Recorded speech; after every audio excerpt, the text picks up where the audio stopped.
padaryti. Dar manau, kad yra maža vien tų dokumentų, vien tų prisiminimų, kur yra sudėta šitoje knygoje, bet dar reikia prieiti, sakysim, prie Amerikos, prie Izraelio, prie Rusijos saugumo archyvų ir pažiūrėti, ar nekišo jų iš kur nors iš tų jų ragai. 3, 4.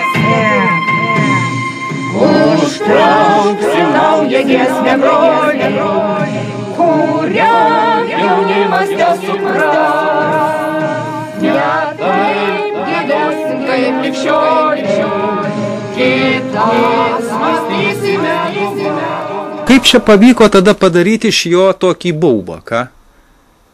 Vos neparsidavusi kitai valstybei. Žinot, kuomet aš grįžau į Lietuvą, aš buvau pavadintas raudonų komunistų ir visais kitokiais vardais. Nors aš visą gyvenimą kovojau už Lietuvos laisvę, nepriklausomybę ir visą laiką mane skaitė Amerikoje net radikalių dešiniojų. Bet staiga grįžus į Lietuvą, aš tapau radikalus kairysis, kurio aš niekad nebuvau ir nesu. Tai buvo padaryta tam tikrų asmenų sąmoningai tikslu, kad mane diskredituotų ir kad aš nebūčiau, reiškia, kai kam stovintis ant kelio. Tai panašus procesas vyksta ir su gerbiamu Paksu. Lygiai taip pat, kai buvo labai daug neteisybės ir mūsų kovos metu, Vyriausias Lietuvos išlaisvinimo komitetas buvo egzilinė Lietuvos vyriausybė. Mes atstovavome Lietuvą nuo pat 43 metų, kuomet Vlikas buvo įkurtas Vilniuje. Bet per visus tuos metus nepaprastai daug intrigų buvo, nepaprastai daug melų buvo, diskredituoti Vliko veikėjus vadovus. Ir buvo daroma irgi kai kurių lietuvių rankomis. Tai čia yra tęstinumas to pačio proceso.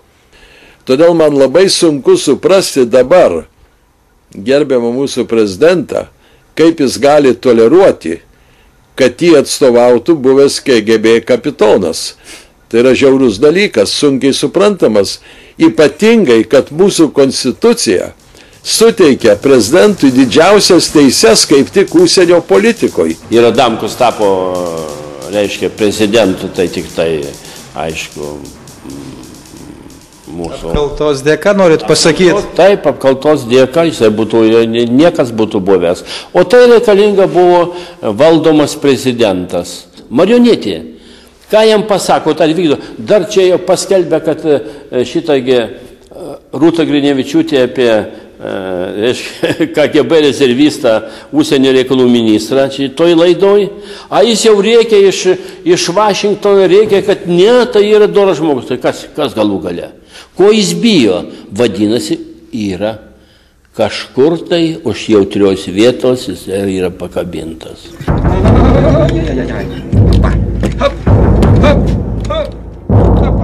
Aš kalbu apie kokius nors įkalčius, kurie leidžia šantažuoti. Ką šantažuoti? Ta, kuris yra nepaklusnus. Ir tokiu būdu susidaro grupė valdančiųjų padėtų žmonių, kurie ir kontroliuoja baudžiamumo ir nebaudžiamumo zoną. Vienus baudžia, kitus ne. Ir Artūro Paulausko vaidmuo čia akivaizdus, turint omeny jo teisininko karjerą, taip? Artūras Paulauskas yra įžvalgus, gudrus ir svarbiausia, valdantis labai galingą informacijos klodą, kuris gali būti pražūtingas jo partneriams. O kai Artūras Paulauskas ima ginti Pakso asmenį Lietuvą nuo Rusijos, kaip jums tai atrodo? Na, man atrodo sapnas. Aš galvoju, ar aš sapnuoju, ar čia kas nors kitas kliedi.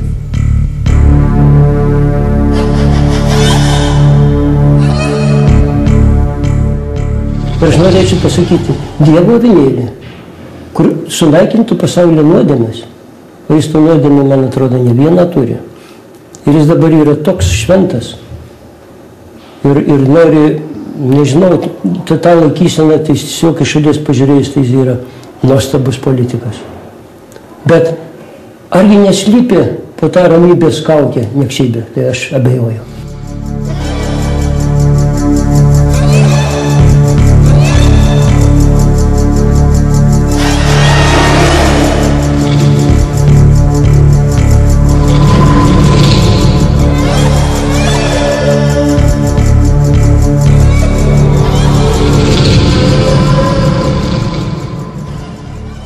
Kas buvo svarbesnis, inicijuojant šitą visą puolimą prieš jūs? Artūras Paulauskas ar vis dėlto Algirdas Brazauskas? Kad aš jų neišskirčiau, man atrodo, jie puikiai kartu dirba. Ir nežinau, ar teisinga mano informacija, bet ne vienoje vietoje Lietuvos būdavo susitikimai, planuoti susitikimai, kaip tinkamai pasiruošti nuvertimui. Ir man atrodo, kad ten jie sėkmingai dalyvauja. Brazauskas, mano supratimu, yra klasikinis konformistas ir pačioje pradžioje, kur jam nebuvo aišku, tik jis neprisidėjo, nepamirškim šitą. Jis visą laiką sako, aš nežinau, jis įsisukinėjo. Brazauskas priklauso tų veikėjų, kur pergalė aiškiai, tai jis bus su tais. Nežinau, ar teisinga ta mintis, ar neteisinga. Aš ją girdėjau iš, man ją pasakojo Algirdo Mykolo Brazausko partiečiai. Jie pasakojo, kad Algirdui Mykolui buvo padėta ant stalo dokumentų. Ir buvo pasakyta, jeigu tavo pozicija ir bus toliau tokia nuosekli, tai šitie dokumentai bus viešinami. Štai su kuo aš siečiau pozicijos pakeitimą. Kaip matot, tas jo neišgelbėjo. Pozicijos pakeitimas jo neišgelbėjo. Kaip matot, tie dokumentai yra viešinami. Kaip matot, šiandien jis yra taikikliai. Aš kalbėjau jam ne vieną kartą. Susitikime, privačiam susitikime. Premjerė sakiau, jūs būsit sekantis.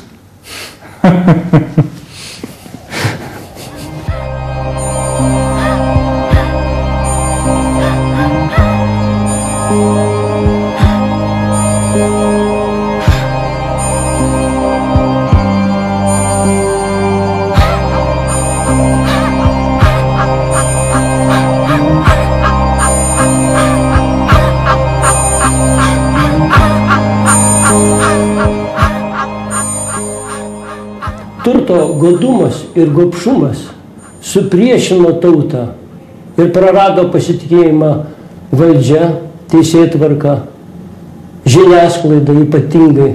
Ir aš nežinau, kokie gali būti juodvarniai mūsų aukščiausiam teisme, kad šitokį sprendimą priimti. Aš nežinau, kur jų sąžinė, ar jie prabyla, ar jie pasikalba su savim. Jūs su savo sąžinė. Turite omeny konstitucinį teismą? Taip, konstitucinį. Taigi aukščiausias mūsų organas, kurio mes turim visi pasitikėti, aš netikiu. Aš Lietuvoje nieko nebetikiu.